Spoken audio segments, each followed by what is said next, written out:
So in my A-game system, we look at this in what we call the RPM, Regulating Performance Mindfully.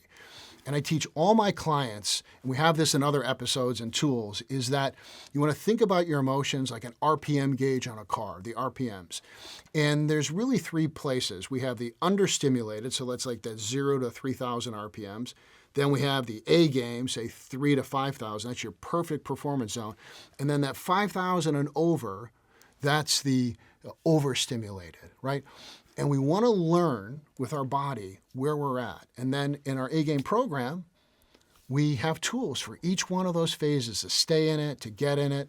And it can be visualization, it can be self-compassion, it can be any of the tools around breath work to regulate your emotions.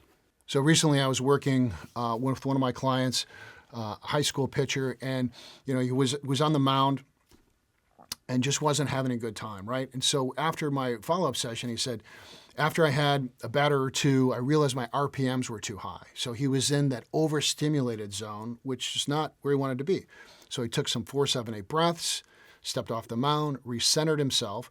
But the whole key was he had the awareness of his emotions, where they were at, so he can actually control them. And so when we're looking at, performing, it's this awareness of what is my best state and how do I have the tools. Now, how does this help confidence? Well, the more we're in our best state, the more we're going to be able to focus. We're going to be able to prepare and to practice, right? But if we're dysregulated, we're wasting time.